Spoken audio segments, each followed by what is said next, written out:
Audience, আবারও একটি অসংঘটিত ঘটনা ঘটে গেছে পাবনা জেলার সদর উপজেলায়। মেয়েটির নাম হাফসা, মাত্র 9 বছর বয়সে অনাকাঙ্ক্ষিত ঘটনার কারণে তার জীবন চলে গেছে।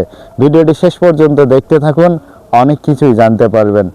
তো প্রিয় অডিয়েন্স, এই ঘটনাটি যখন ঘটে বিকেল 4টা থেকে হাফসা নামের মেয়েটিকে, দ্বিতীয় শ্রেণীতে পড়ে, 9 বছর বয়স, দেখতে অসাধারণ সুন্দর ছিল মেয়েটি।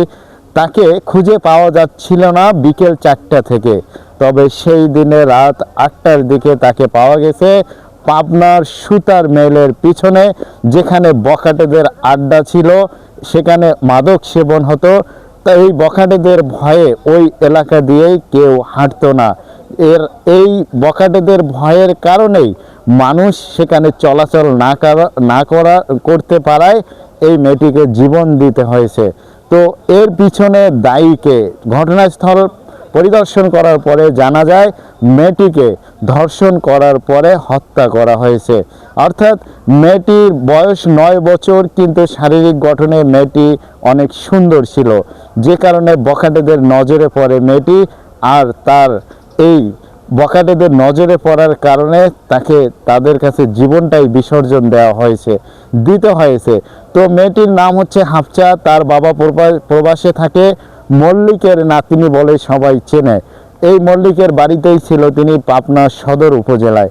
সেখানে মেয়েটি বিকেল 4টায় নিখোঁজ হওয়ার পরে সারা পাবনা শহর খোঁজার পরও তাকে খুঁজে পাওয়া যায়নি। কিন্তু আজকে এই সমাজ তাকে বাঁচতে দেয়নি। সমাজের কিছু মানুষ আছে যারা মাদক সেবন করে, তারা ঘুরে বেড়ায় ভবে ঘুরের মতো, এবং তারা সব সময় মক্কেল খোঁজে, হোক সে মেয়ে মানুষ, হোক সে পুরুষ মানুষ। পাবনা সদর উপজেলায় এত পরিমাণে মাদক সেবন বেড়ে গেছে যা বলার কোনো অবকাশ থাকে না। আজকে শুধু ফেসবুকের মাধ্যমে নয়, এই হাফসার জীবনের জন্য দায়ী যারা, তাদেরকে এমন একটি শাস্তি দেওয়া হোক যাতে করে পরবর্তীতে কোনো হাফসাকে এভাবে জীবন দিতে না হয়। একটি নিষ্পাপ মেয়ে, কত সুন্দর চেহারা, পড়াশোনায় ভালো ছিল, দেখতে সুন্দর, তার জীবনটা এভাবে এত অল্প বয়সে এত নৃশংসভাবে চলে যাবে সে নিজেও কল্পনা করেনি। আমাদের এই সমাজ তৈরি করতেছে হাজার হাজার মাদক সেবক। এদের পিছনে কারা এবং কাদের মাধ্যমে তারা মাদক সেবন করে দিনে দুপুরে এই টর্চারগুলো করতেছে, তাদেরকে খুঁজে বের করতে হবে। আমি চাচ্ছি এই ভিডিওর মাধ্যমে শুধু ফেসবুকে নয়, এমন একটি আলোড়ন সৃষ্টি করতে হবে যেন বাংলাদেশ সরকার এমন একটা শাস্তি ব্যবস্থা করে, পরবর্তীতে এই হাফসার মতো কোনো মেয়েকে ধর্ষণ করে হত্যা করে কাদার নিচে আর না রেখে।